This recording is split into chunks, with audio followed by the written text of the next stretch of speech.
Hello student, welcome to a class sir Imran account की class. हम analysis of financial statement standard 12th का some practical sum solve कर रहे हैं। हमने इसके ऊपर पहले आपको वर्टिकल बैलेंस शीट और वर्टिकल इनकम स्टेटमेंट किस तरह बनाना है वो हमने ऑलरेडी बता दिया हुआ है आपको। यहाँ ऊपर देखो आई बटन आते रहेगा, वहाँ पे चेक कर सकते हैं और नीचे डिस्क्रिप्शन में वीडियो के लिंक दिए गए, तो वहां से भी आप चेक कर सकते हैं वर्टिकल बैलेंस शीट और वर्टिकल इनकम स्टेटमेंट जो कि प्रॉफिट एंड लॉस अकाउंट है हमारा। और मैंने आपको लास्ट लेक्चर में भी बताया था कि tools of financial statement after vertical balance sheet और वर्टिकल पीएनएल, जो मेन टूल्स है वो कंपैरेटिव फाइनेंस स्टेटमेंट है, कॉमन साइज है और कैश फ्लो है। तो हम आज कंपैरेटिव फाइनेंशियल स्टेटमेंट में वीडियो बनाने वाले हैं। तो किस तरह से इसको प्रिपेयर किया जाता है, वर्टिकल फॉर्मेट में ही होता है, थोड़ा एडिशन कैलकुलेशन होता है वो हम जानेंगे। ठीक है बच्चों, so without delay let's start our video. बिस्मिल्लाहिर्रहमानिर्रहीम। तो आज जो हम कर रहे हैं वो है कंपैरेटिव फाइनेंशियल स्टेटमेंट। ये क्या है, किस तरह बनाया जाता है, उसके बारे में बात करेंगे। कंपैरेटिव स्टेटमेंट का मीनिंग है statement showing financial data for 2 और मोर देन 2 इयर्स। यानी आपको कम से कम 2 साल आपको मिनिमम दिया रहेगा, वो साल को आपको कंपेयर करना होता है, तो इसीलिए आपको कहते हैं कंपैरेटिव फाइनेंशियल स्टेटमेंट। ठीक है बच्चों, तो आपको इस सम में वर्टिकल के अंदर आपको 2 साल दिए रहेंगे, एक होगा करंट ईयर, एक होगा आपका प्रीवियस ईयर। तो दोनों साल को आपको कंपेयर करना है, उसे हम कहते हैं कंपैरेटिव फाइनेंशियल स्टेटमेंट। आगे चलते हैं। So comparative statement is the study of trend of the same item and compare item in 2 or more year of the business enterprises of different date। तो उन्होंने क्या कहा यहाँ पे कि आपको मिनिमम 2 साल होंगे, और सेम आइटम का मतलब जैसे फॉर एग्जांपल सेल्स, तो सेल्स प्रीवियस ईयर में कितना था और करंट ईयर में कितना था उसे कंपेयर करना है। या तो बैलेंस शीट का ले लें आप, शेयर कैपिटल जाएगा, तो शेयर कैपिटल प्रीवियस ईयर का कितना था, करंट ईयर का कितना था, उसको कंपेयर करना है और उसके परसेंटेज आपको बताने होते हैं कंपैरेटिव स्टेटमेंट में। आगे चलते हैं। तो कंपैरेटिव स्टेटमेंट का मैंने यहाँ पे आपको फॉर्मेट बताना है आपको। आप वर्टिकल बैलेंस शीट में भी इसे यूज करेंगे और इनकम स्टेटमेंट भी यूज करेंगे। ये समझ लो, आपको फॉर्मूला बता रहा हूँ मैं। हमारा टेबल तो इस तरह ही बनेगा, पर्टिकुलर ऊपर हेडिंग होगी, कंपैरेटिव बैलेंस शीट हो तो बैलेंस शीट या इनकम हो तो इनकम। पर्टिकुलर पहला कॉलम रहेगा प्रीवियस ईयर, दूसरा कॉलम रहेगा करंट ईयर, फिर एब्सोल्यूट चेंजेस, फिर लास्ट में बनेगा आपका परसेंटेज चेंजेस। यहाँ पे मैंने एक एग्जांपल लिया है सेल्स करके। अगर सेल्स है तो क्या करना है आपको, प्रीवियस ईयर का 10,000 और करंट ईयर का 15,000, ये आपको क्वेश्चन में दिया रहेगा। आप इस हिसाब से वर्टिकल बनाएंगे। वर्टिकल पूरा बनाने के बाद फिर आपका ये एब्सोल्यूट चेंज और परसेंटेज कॉलम बनेगा। तो पहले मैं आपको एब्सोल्यूट चेंज कैसे बनाना उसका फॉर्मूला बता दूं। एब्सोल्यूट चेंज का फॉर्मूला है current year minus previous year, और यहाँ पे मैंने सबको अल्फाबेट दिया है ए बी सी और डी। तो एब्सोल्यूट चेंज का है C, current year minus previous year. Previous year को आप ए दें और करंट ईयर को आप बी दें। तो फॉर्मूला क्या है, C is equal to B minus A, यानी current year B minus previous year A. तो देखो बी यानी 15,000 माइनस 10,000, तो कितना आंसर आया बच्चों, 5,000। तो इस तरह से आप एब्सोल्यूट चेंज लिखेंगे। और एक चीज याद रखना, ये 5,000 पॉजिटिव है या नेगेटिव है। देखो 15,000 माइनस 10,000 किया है, तो 15,000 पॉजिटिव है, माइनस 10,000, 10,000 नेगेटिव है, तो नेगेटिव छोटा है इसीलिए पॉजिटिव आंसर आया। अब ये डी का फॉर्मूला, इसको भी पहले देख ले नीचे। परसेंटेज चेंज का फॉर्मूला है absolute change divide by previous year into 100। ये परसेंटेज है इसलिए इनटू 100। एब्सोल्यूट चेंज यानी ये, यानी सी का कॉलम, तो C divided by previous year, previous year A column है, तो C divide by A into 100। तो यहाँ पे हमने हर जगह टेबल में हमको यही चीज लिखनी है हेडिंग में, सी डिवाइड बाय ए इंटू 100। तो वो आंसर आता है 50%। कैसे है यहाँ पे नीचे बता दूं आपको। सी क्या था आपका 5000, सी एब्सोल्यूट चेंज 5000, फिर डिवाइड बाय ए कितना था आपका 10,000, तो 5000 डिवाइड बाय 10,000 मल्टीप्लाई बाय 100 क्योंकि परसेंटेज चाहिए हमें, तो आप कैलकुलेशन करेंगे तो आपका आंसर है 50, तो यहाँ आप लिखेंगे 50%। पॉजिटिव नेगेटिव बोला था मैंने आपको, ये पॉजिटिव है इसलिए यहाँ पे आप इंक्रीज लिखें। अगर ये नेगेटिव आंसर होता आपका एब्सोल्यूट चेंज, तो यहाँ हम परसेंटेज तो नॉर्मली लिखते हैं और यहाँ पे लिखते हैं डिक्रीज, और नेगेटिव आंसर को आपको ब्रैकेट में लिखना होता है। अगर ये नेगेटिव आता आपका 5000 तो यहाँ पे ब्रैकेट, और ये 50% भी मैं किस में लिखता, ब्रैकेट में। ठीक है बच्चों, होप सो फॉर्मेट समझ में आया है। फॉर्मूला इसको याद रखें, ए बी, प्रीवियस ईयर को ए देना है, करंट ईयर को बी देना है। फिर एब्सोल्यूट चेंज का फॉर्मूला है C is equal to B minus A, B minus A, ये याद रखना है आपको क्योंकि आंसर नेगेटिव पॉजिटिव इसी के ऊपर डिपेंड करता है। फिर डी का फॉर्मूला क्या है आपका, इस 5000 को 10,000 से डिवाइड करना है और मल्टीप्लाई बाय 100, तो आंसर परसेंटेज में आ गया। अभी कुछ सम के बारे में बात कर लेते हैं, चलते हैं आगे।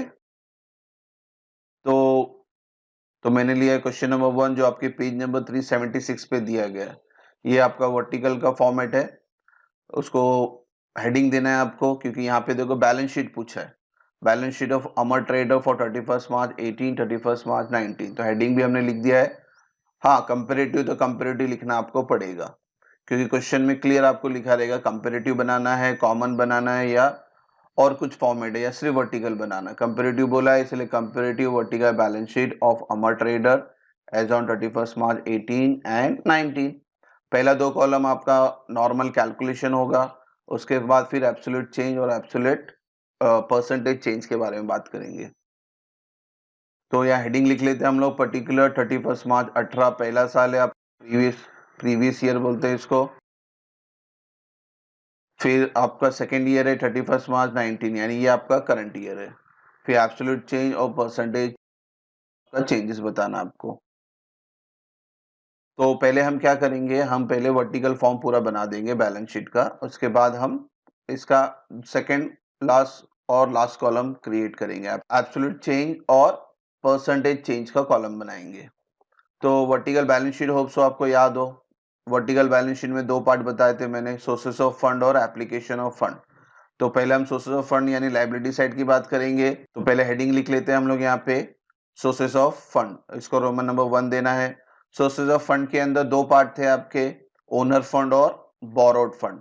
तो पहले हेडिंग लिख लेंगे ओनर फंड। ओनर फंड में आप देखेंगे यहाँ पे सिर्फ एक ही कैपिटल दिया हुआ है, तो डायरेक्टली मैंने ए लिख दिया 60,000 और 72,000। ओनर फंड में आपको रिजर्व एंड सरप्लस ऐड करना होता है, तो यहाँ लिख लेते हैं ऐड रिजर्व एंड सरप्लस 24,000 और 30,000।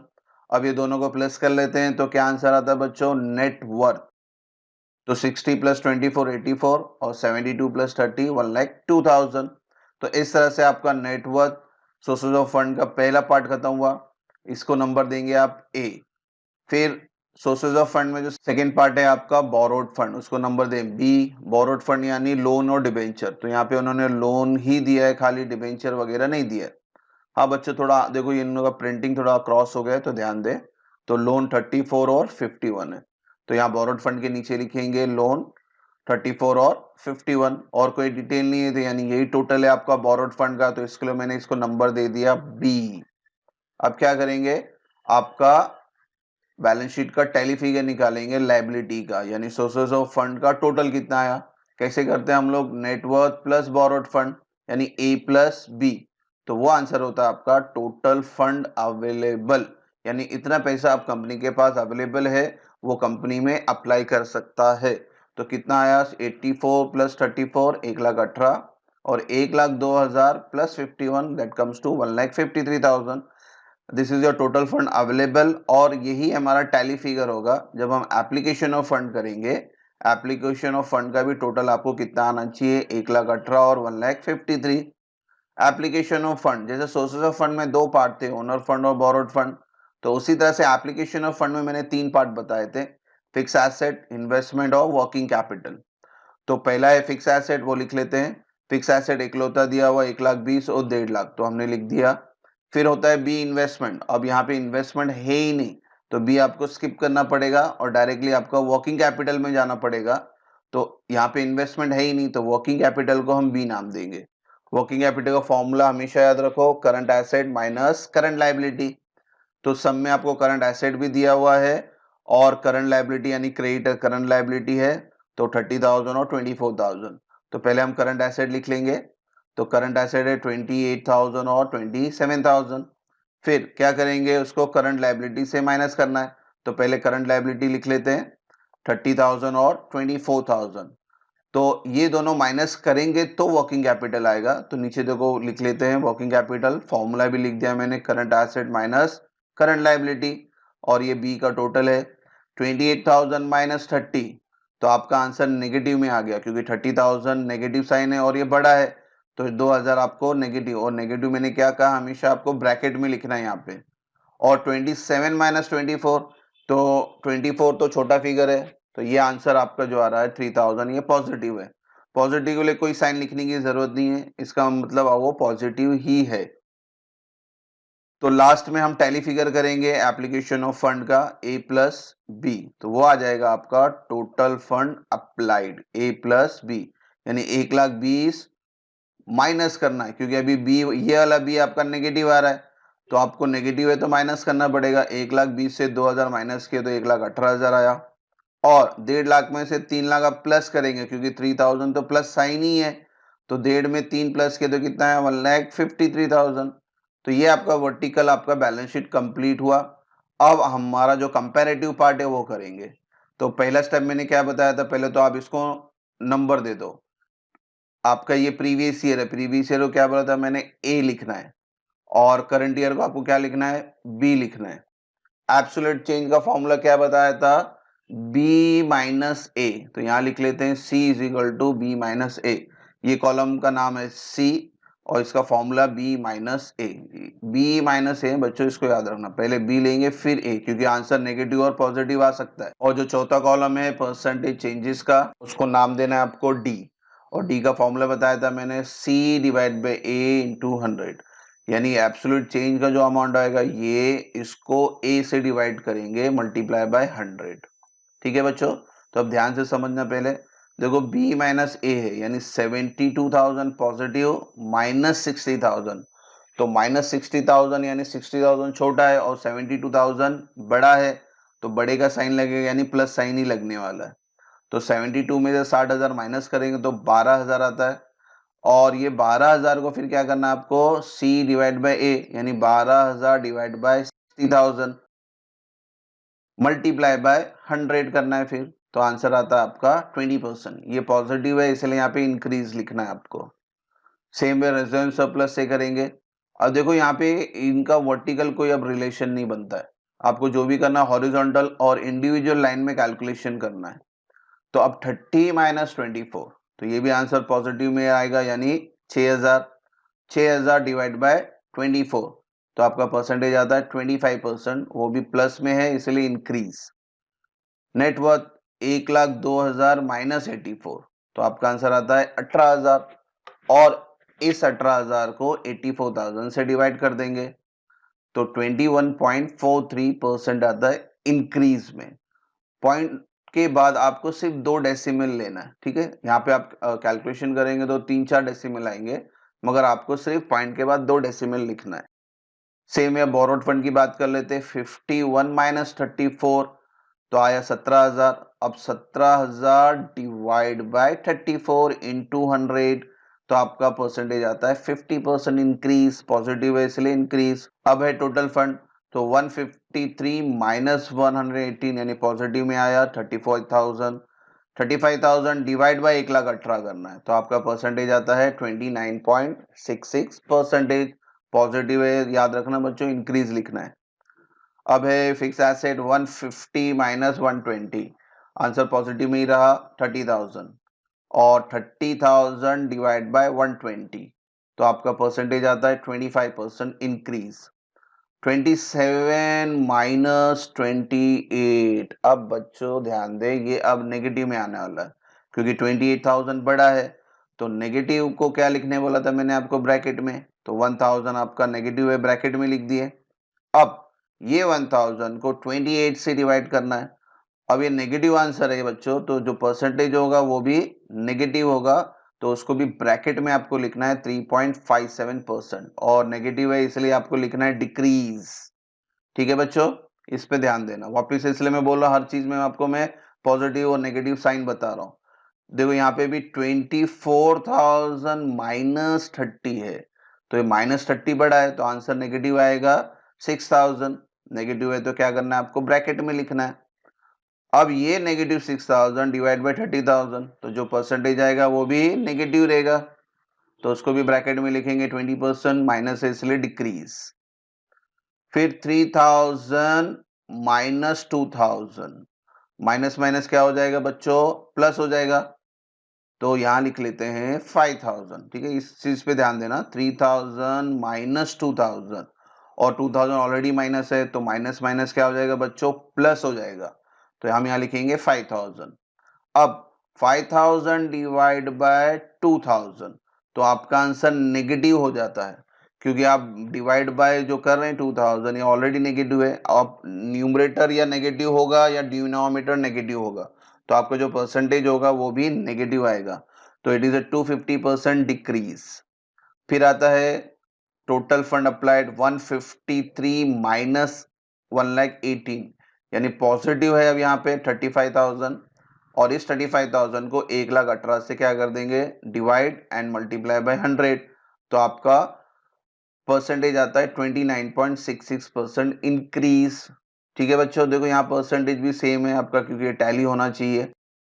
तो इस तरह से हमने वर्टिकल बैलेंस शीट की। एक एग्जांपल और लेंगे हम लोग। ये क्वेश्चन भी आपको आपके टेक्स्ट बुक में दिया हुआ है, क्वेश्चन नंबर 2 पेज नंबर 377 में। ठीक है, ये वर्टिकल थोड़ा लेंदी है, तो पहला वर्टिकल बैलेंस शीट की इंफॉर्मेशन टिक मार्क करेंगे सोर्सेज ऑफ फंड और एप्लीकेशन ऑफ फंड के हिसाब से। इक्विटी शेयर कैपिटल हमारा सोर्सेज ऑफ फंड में ओनर फंड की हेडिंग में आता है, तो यहाँ शॉर्टकट में ओएफ लिख लेंगे, यानी ओनर फंड में जाएगा ये। प्रेफरेंस शेयर कैपिटल भी ओनर फंड है, तो ओएफ लिख लेते हैं। रिजर्व सरप्लस हम लोग को क्या करना होता है, ओनर फंड में ऐड करना होता है। फिलहाल ये खुद की एक हेडिंग है इसकी, रिजर्व सरप्लस, तो वही लिखेंगे। Debenture and bank loan is your borrowed fund, तो बैंक लोन तो नहीं है यहाँ पे, फिलहाल डिबेंचर दिया हुआ है, तो डिबेंचर आपका बोरोड फंड आ गया। Creditor, bills payable and provision for tax, ये तीनों आपके क्या हैं, करंट लायबिलिटी, तो तीनों का आगे लिख लेते हैं करंट लायबिलिटी। अब चलते हैं एसेट की तरफ। लैंड, बिल्डिंग, फर्नीचर, ये आपके फिक्स एसेट है। अब हम एप्लीकेशन ऑफ फंड की तरफ है। एप्लीकेशन ऑफ फंड में आपको हमेशा दिमाग में रखना है कि तीन पार्ट है, फिक्स एसेट, इन्वेस्टमेंट और वर्किंग कैपिटल। तो लैंड फिक्स एसेट है, बिल्डिंग फिक्स एसेट है, प्लांट फिक्स एसेट है, स्टॉक, डेटर, बैंक, ये तीनों क्या है हमारे करंट एसेट, तो तीनों को आगे लिखते हैं करंट एसेट। तो आपको ये याद होना चाहिए फॉर्मेट। ठीक है, फॉर्मेट याद होगा तो वर्टिकल बैलेंस शीट बनेगी, वर्टिकल बैलेंस शीट बनेगी तो उसके बाद ही हम क्या कर सकते हैं, कंपैरेटिव कर सकते हैं, और 2 साल रहना ही चाहिए कंपैरेटिव में, without 2 year we can't compare. So हमें 2 साल यहाँ पे दिया हुआ है, प्रीवियस ईयर 18 का है और करंट ईयर 19 का है। अब चलते हैं सोल्यूशन की तरफ। फॉर्मेट देखो एज इट इज ही बनाया है मैंने। Comparative balance sheet of Alpha Limited as on 31st March 18, 19, particular, previous year, current year, absolute change, percentage. A, B, C, C का फॉर्मूला B माइनस A, और फिर percentage change का D column है, और D का formula है C divide by A into 100। तो आप ये हमेशा आपके कंपेरेटिव में ये कॉलम पहले से आप लिख लें। ठीक है, उसके बाद हम सम स्टार्ट करते हैं। पहले क्वेश्चन ले लेते हैं, यहाँ पे देखो क्वेश्चन ले लिया मैंने फिर से। पहले हम क्या करेंगे, सिर्फ वर्टिकल बैलेंस शीट बनाएंगे, उसके बाद कंपैरेटिव करेंगे। तो वर्टिकल बैलेंस शीट में सबसे पहले एंट्री क्या होती है बच्चों, सोर्सेस ऑफ फंड। उसके अंदर दो हेडिंग है, ओनर फंड और बोरोड फंड। तो पहला ओनर फंड लेते हैं, यहाँ पे दो ओनर फंड है, इक्विटी शेयर और प्रेफरेंस शेयर। तो यहाँ पहले हेडिंग देंगे ओनर फंड की, उसके नीचे लिखेंगे इक्विटी शेयर, और उसके नीचे लिखेंगे प्रेफरेंस शेयर। ठीक है, अमाउंट 2,80,000 और 2,80,000। ठीक है, 2,80,000 और 2,80,000। फिर इसके नीचे मैंने बोला था रिजर्व सरप्लस होता है, ऐड होता है आपका, तो ये रिजर्व सरप्लस क्या कर देंगे, हम ऐड कर देंगे। तो ऐड करने के बाद अभी तीनों फिगर हम ऐड करेंगे तो आंसर क्या आएगा बच्चों, नेट वर्थ।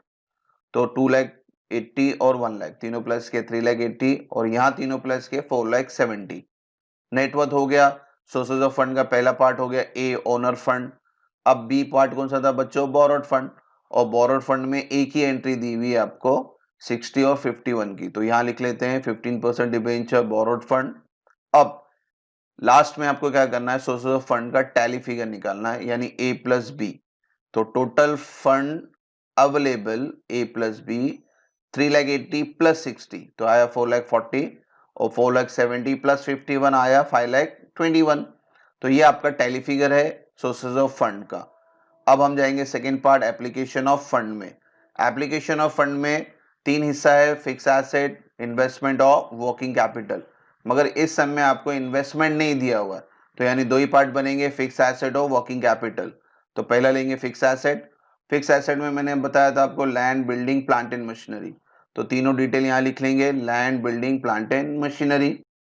और तीनों लिखने के बाद आपको क्या करना है? तीनों प्लस करेंगे ताकि आपको टोटल फिक्स एसेट मिल जाए।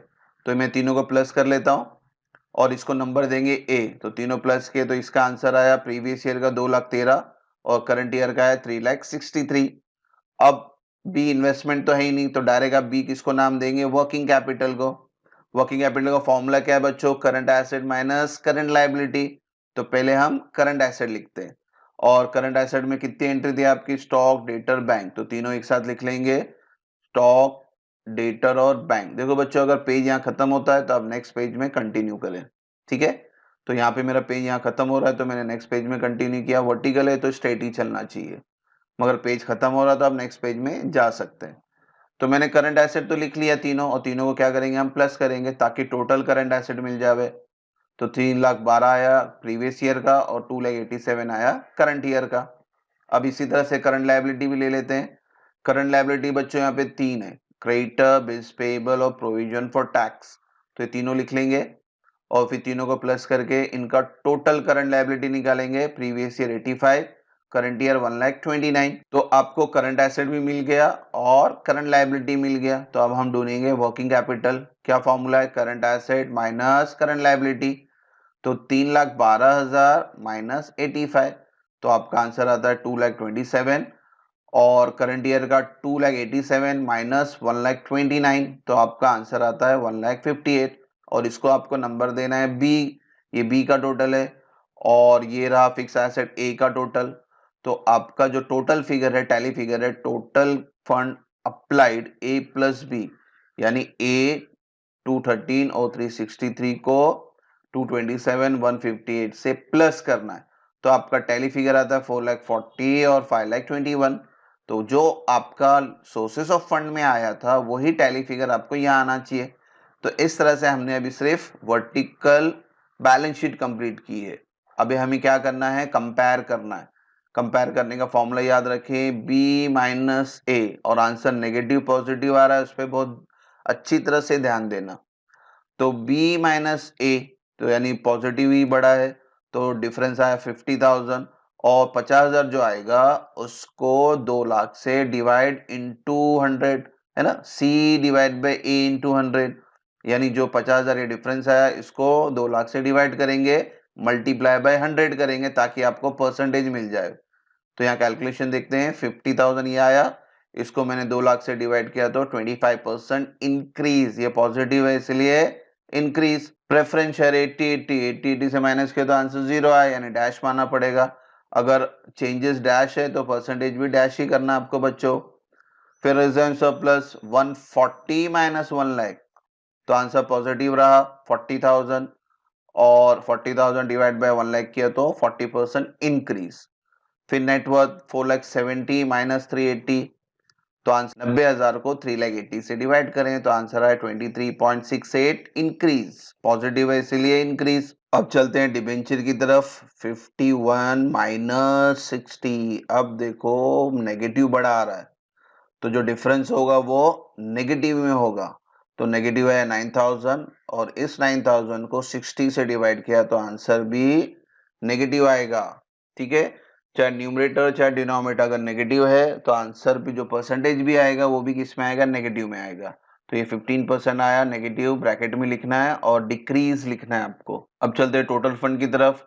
521 माइनस 440, यानी पॉजिटिव आंसर आया 81,000, और इस 81,000 को 4,40,000 से डिवाइड मल्टीप्लाई बाय 100, तो आंसर है 18.41%। ये इंक्रीज लिखे, पॉजिटिव है इसलिए इंक्रीज में लिखे।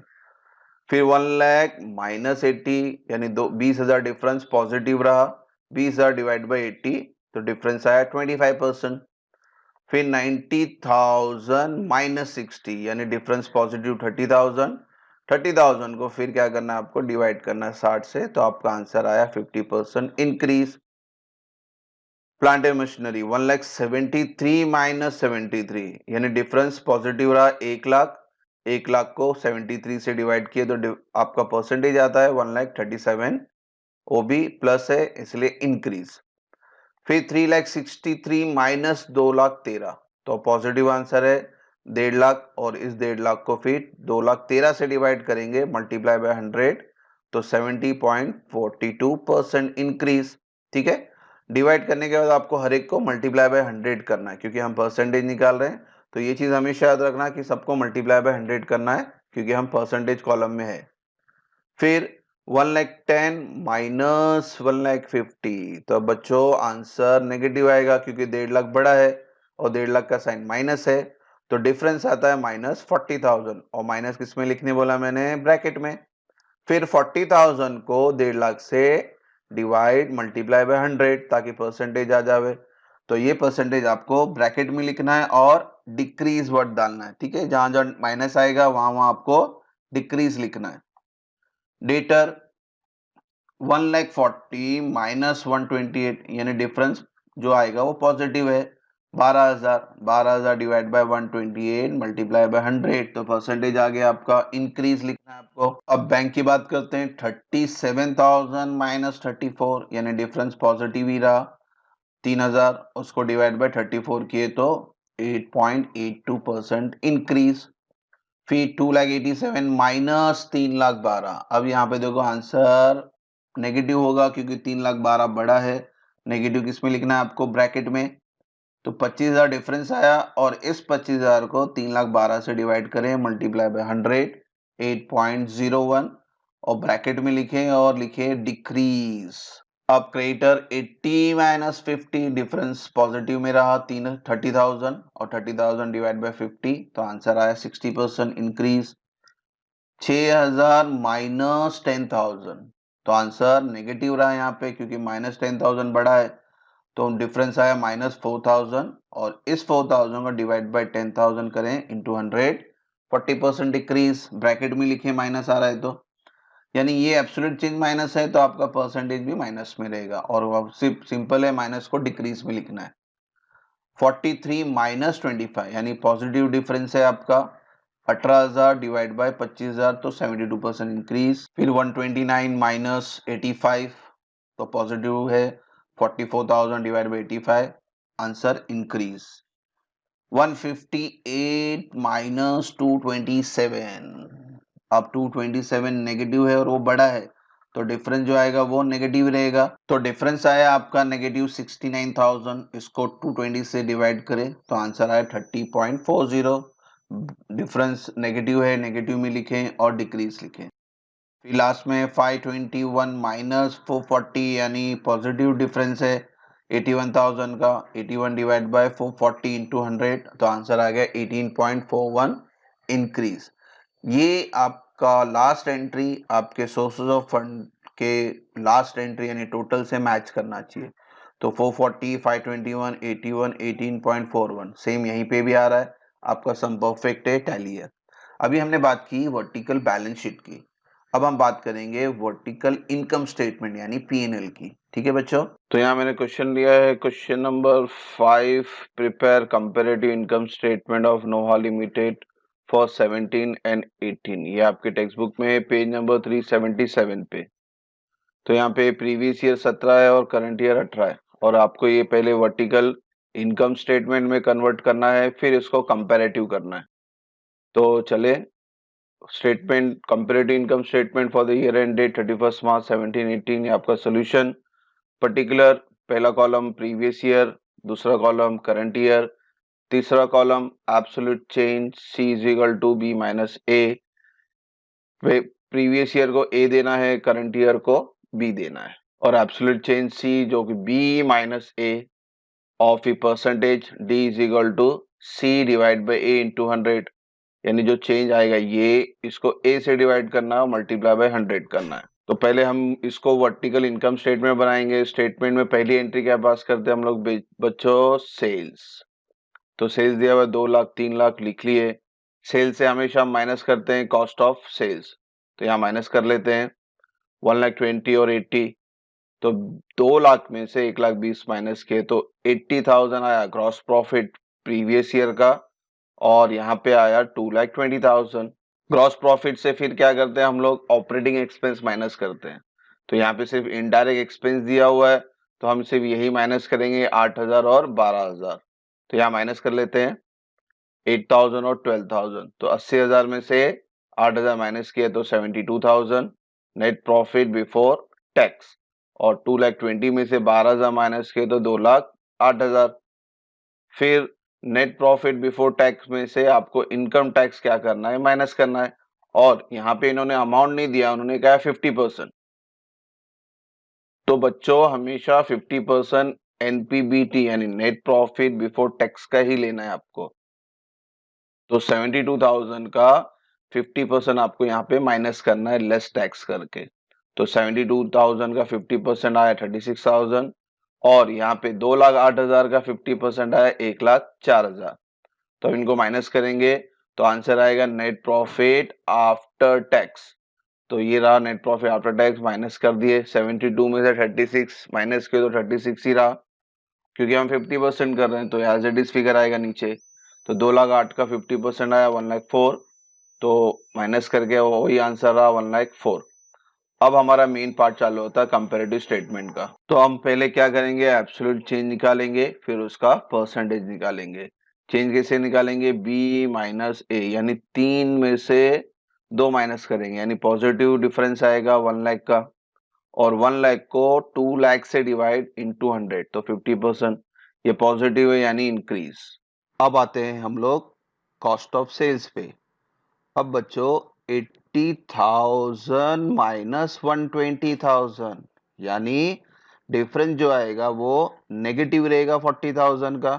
तो आपको इसे ब्रैकेट में लिखना है 40,000, और ये 40,000 फिर डिवाइड बाय 120 मल्टीप्लाई बाय 100, तो परसेंटेज आया 33.33% डिक्रीज। 2,20,000 माइनस 80, तो ये भी डिफरेंस पॉजिटिव रहा 1,40,000। 1,40,000 को 80 से डिवाइड करना इंटू 100, 175% इंक्रीज। फिर 12,000 माइनस 8, यानी डिफरेंस 4,000 का पॉजिटिव, और 4,000 को 8,000 से डिवाइड किए इंटू 100, 50%। फिर net profit before tax 2,08,000 minus 72,000, तो डिफरेंस पॉजिटिव 1,36,000, इसको डिवाइड करेंगे 72 से, मल्टीप्लाई बाय 100, 188.88% पॉजिटिव है इसलिए इंक्रीज। अब 1,04,000 को 36 से माइनस करेंगे तो डिफरेंस पॉजिटिव आएगा 68,000 का। फिर 68 को हमने क्या किया, 36 से डिवाइड मल्टीप्लाई बाय 100, तो 188.88%। सेम यहाँ पे भी सेम है, तो डिफरेंस भी सेम ही आएगा 68 का, और परसेंटेज भी सेम ही आएगा, तो 68,000 188.88%। तो इस तरह से हमने वर्टिकल इनकम स्टेटमेंट का कंपैरेटिव पार्ट कर दिया। ये था क्वेश्चन नंबर 5। एक और एग्जांपल ले लेता हूं मैं, क्वेश्चन नंबर 6, ये भी आपके टेक्स्ट बुक में है, पेज नंबर 378 पे। तो इसको भी हम वर्टिकल पहले कन्वर्ट करेंगे, फिर इसका कंपैरेटिव करेंगे। तो पहले वर्टिकल फॉर्मेट बना लेते हैं। फॉर्मेट एज इट इज ही रहा, ये A B C is equal to B minus A और डी यानी सी डिवाइड बाई इंटू 100। तो पहले क्या लिखना है बच्चे, हमेशा सेल से शुरू करते हैं हम income statement, balance sheet sources of fund से शुरू करते हैं, और वर्टिकल इनकम स्टेटमेंट आप सेल से शुरू करते हैं। तो सेल्स तो दिया हुआ है 4 लाख 6 लाख, यहाँ लिख लेते हैं। फिर उससे क्या माइनस करते हैं बच्चों, कॉस्ट ऑफ सेल्स 2456 माइनस कर लेते हैं यहाँ पे। तो 4 लाख में 24,000 माइनस करेंगे तो आंसर क्या आएगा बच्चों, ग्रॉस प्रॉफिट। तो यहाँ ग्रॉस प्रॉफिट लिख लेते हैं। 4 लाख में से 24 माइनस किया तो 3,76,000, और 6 लाख में से 56,000 माइनस किया तो 5,44,000 आया। ग्रॉस प्रॉफिट के बाद आपको ऑपरेटिंग एक्सपेंस लेना है, तो यहाँ पे कुछ दिया नहीं, डायरेक्टली उन्होंने इनडायरेक्ट एक्सपेंस दिया हुआ है, तो वही लिख लेते हैं 16 और 24। क्या करना है, एक्सपेंस हमेशा माइनस करना है, तो यहाँ माइनस कर लेते हैं 16,000 और 24,000। तो 3,76,000 में से 16 माइनस किए तो आपका आंसर आया नेट प्रॉफिट बिफोर टैक्स 3,60,000। और इसी तरह से 5,44,000 में से 24 माइनस किए तो 5,20,000। अब नेट प्रॉफिट बिफोर टैक्स में से आपको टैक्स माइनस करना है, तो आपका आंसर आएगा नेट प्रॉफिट आफ्टर टैक्स। और ये सब में भी टैक्स उसने कहा है 50%, तो 50% किसका, नेट प्रॉफिट बिफोर टैक्स का। तो 3,60,000 का 50% और 5,20,000 का 50% क्या होगा, आपका टैक्स होगा। तो लेस इनकम टैक्स 50%, तो 3,60,000 का 50% 1,80,000 और 5,20,000 का 50% 2,60,000। तो अब इसको माइनस करेंगे तो जो आंसर आएगा वो होगा नेट प्रॉफिट आफ्टर टैक्स, यानी यही फिगर रहने वाला है ये, क्योंकि 50% माइनस 3,60,000 में से 180 गया तो 180 बचा। उसी तरह से 5,20,000 में से 2,60,000 माइनस किए तो 2,60,000 बचा। अब हमारा कंपेरेटिव पार्ट शुरू होता है एब्सोल्यूट चेंज और परसेंटेज चेंज का। फॉर्मूला तो ऊपर ही है, क्या करते हैं हम लोग, बी माइनस ए, यानी 6 लाख माइनस 4 लाख, तो 2 लाख का डिफरेंस पॉजिटिव है और 2 लाख को 4 लाख से डिवाइड करें तो परसेंटेज कितना है, 50% पॉजिटिव है, यानी इंक्रीज। फिर 56 माइनस 24, यानी डिफरेंस पॉजिटिव यहाँ पे भी है। 32,000 को हमने 24,000 से डिवाइड किया, मल्टीप्लाई बाय 100, तो 133.33%, ये इंक्रीज है। 5,44,000 माइनस 3,76,000, यानी यहाँ पे भी पॉजिटिव डिफरेंस आया आपका 1,68,000 का। इसको डिवाइड बाय 3,76,000 मल्टीप्लाई बाय 100, तो 44.68 पॉजिटिव है, यानी इंक्रीज। फिर 24 माइनस 16, तो ये भी पॉजिटिव डिफरेंस है, 8,000 आया, 8,000 को 16,000 से डिवाइड मल्टीप्लाई बाय 100। फिर 5,20,000 माइनस 3,60,000, ये भी डिफरेंस पॉजिटिव में आया, 1,60,000, 1,60,000 को 3,60,000 से डिवाइड मल्टीप्लाई बाय 100, तो परसेंटेज आ गया 44.44, पॉजिटिव साइन है, यानी इंक्रीज। फिर 2,60,000 माइनस 1,80,000, तो ये भी पॉजिटिव डिफरेंस रहा हमारा 80,000 का, और इस 80,000 को 1,80,000 से डिवाइड करेंगे मल्टीप्लाई बाय 100। फिर नीचे वाला भी 180 260 सेम ही है, तो यानी डिफरेंस भी सेम और परसेंटेज भी सेम, तो 80,000 और 44.44%।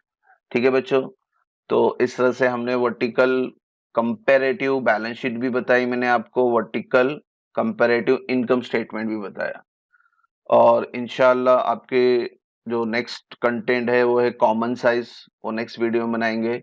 कंपैरेटिव के जितने भी समय आप उसका टेक्स्ट बुक में सॉल्व करें। होप सो कोई डाउट ना हो। Thank you for watching this video. God bless you.